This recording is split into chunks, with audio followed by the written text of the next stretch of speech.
What's going on with Nick Seeler? William, that is an extremely good question, and I do not know the answer to it.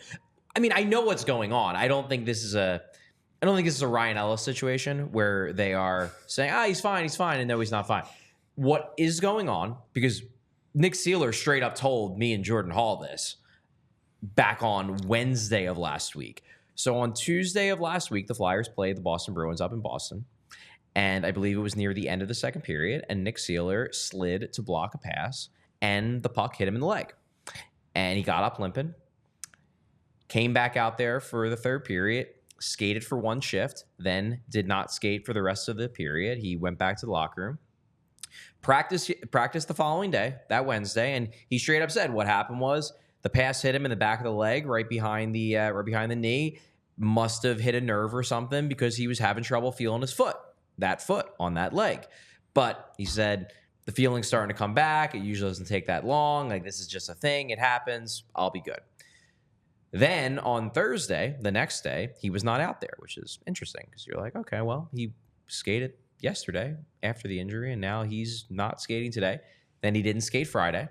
Then they had 2 days off. They did not skate on Saturday or Sunday. Those were 2 full days off after the busy camp that they had. Then yesterday on Monday, again, did not skate. Today, final day before they're flying out to the west, to Western Canada, still did not skate. So we talked to Brad Shaw because Torts had to run to get on the plane or get in the car or whatever. They were obviously going to the airport. So Brad Shaw is obviously Brad Shaw would be traveling separately from the rest of the team. Course, yeah. We get Brad Shaw. Whatever. Fine, John. I know. John. It's like, just, what can we do? I know. What can we do when Flyers PR is like, Torts is gone, you're getting Shaw? It's like, okay. I'm not blaming you. It's just more towards hilarity. Yeah, well, it's just Torts. This is just what he does sometimes, and you deal with it. But Brad Shaw was very open about the injury, and he basically said, look, like, usually this takes a couple hours, maybe a couple days. He's still feeling numbness, and we don't want to send him out there if he can't fully feel his foot and can't fully control what he's doing out there. We're hopeful. He's going on the trip.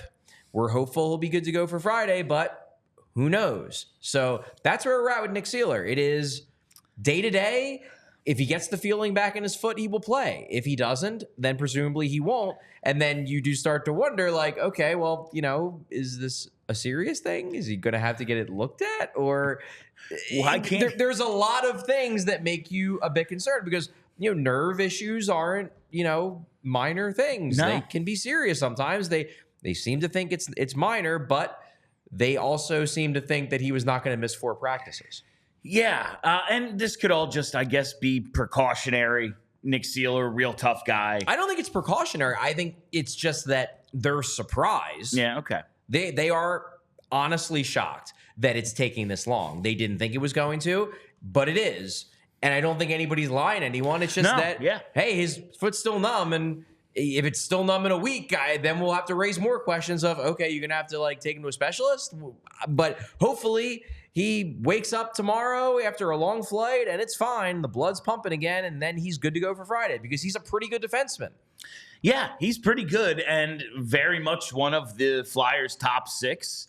He's a top 4. Yeah, penciled in absolutely for the opening night lineup. And we talked about this a bit when we had the Tortorella quote. Well, Emile Andre won that number 8 spot, and then you followed up and you were like, "Well, are you carrying 8?" Does that mean he's making the team? It wasn't really John Tortorella's desire to carry 8 defensemen, to take 8 guys on the trip, 8 defensemen on the trip.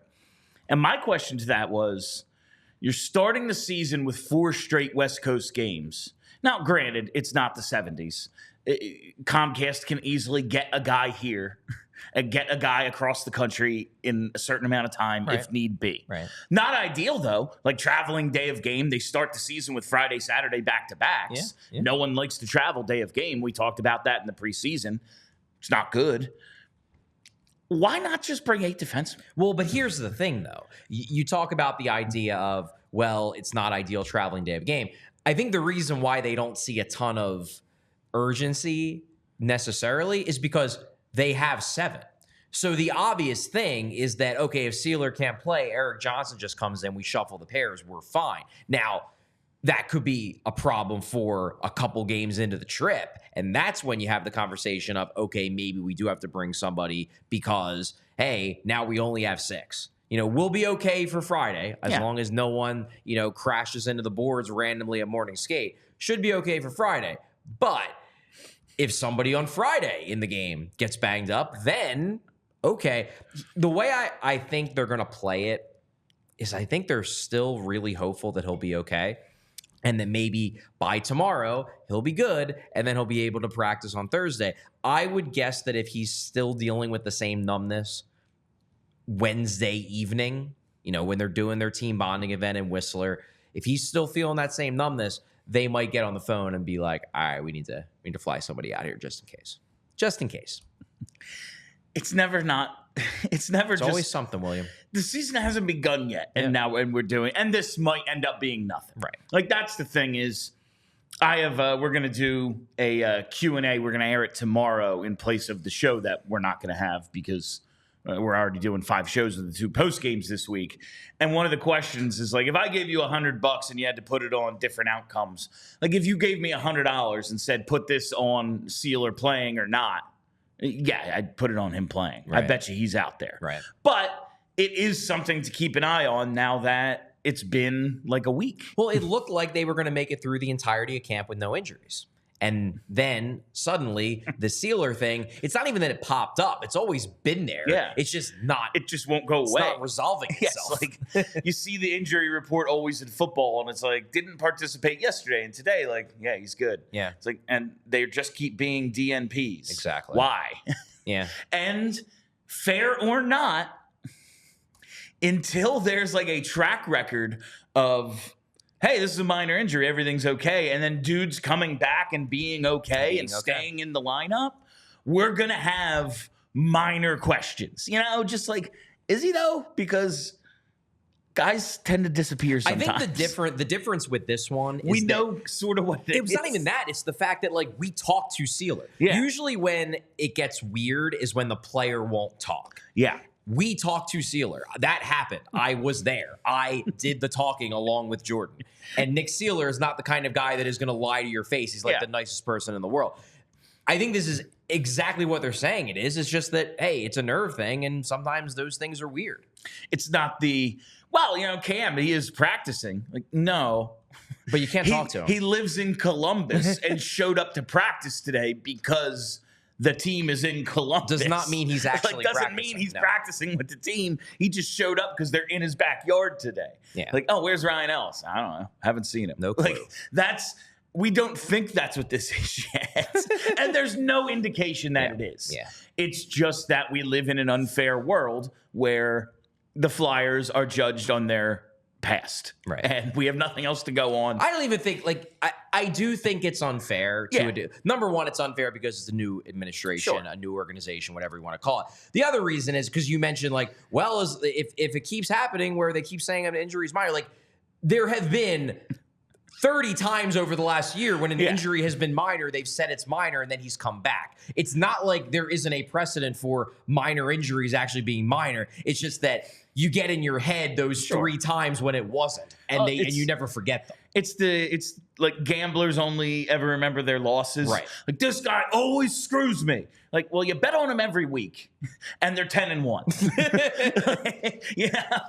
Like, it's just something. It's just the way it kind of sticks in your head. But it's something to keep an eye on with Nick Seeler. But for right now, they do have 7. They can just put Eric Johnson in there if it's just a Friday thing, Friday, Saturday. But after that, it is like, might need to get Emil Andre out here. Yeah, I would be I'd be intrigued to see who they bring, because it should be Andre based on the quality of camps. He's the only defenseman who had a good camp, like who put himself in position going into camp to have a chance. Out of everyone, Andre was the only one who, at the very least, met expectations, and I would say even by the end he was exceeding them. I thought he had a legitimately good camp. It wasn't even just that he had an okay camp. I thought he had a good camp. It's just that they didn't want to keep 8. So it would make sense if it's Andre. That said, Nick Seeler and Emil Andre are not the same type of player. Not exactly an apples-to-apples swap. So you do wonder would they consider bringing somebody else in? The reason why I personally would be opposed to that has nothing to do with me having an issue with you replacing a stay-at-home guy with a stay-at-home guy. My thing is, none of those guys earned it. And I don't want to reward Adam Ginning for a crap camp by then letting him play in game 2. No, you need to reshuffle the defense and not, well, we need this type of player to. No, you need the best player. Yeah. And the guy who won the job. John Tortorella cannot possibly come out in front of the media, say, Emil Andre won, Ginning had a bad camp, and then immediately call up Adam Ginning because it was Nick Seeler who got hurt. Right. Like, that's not something you can do. Chances are this entire conversation is pointless because I would assume Nick Seeler is going to be in the lineup, if not Friday, then Saturday. But it's just one of those, okay, well, thought process versus what they tell us, like philosophy. Yeah. It is something, again, that's kind of interesting. And again, it's a player who's in their top 4 on defense. Yeah. He's projected to probably get 15 or 16 minutes in that game. Easily. He's not an inconsequential player. And the fact that he is, I would say, questionable for game 1, it's news.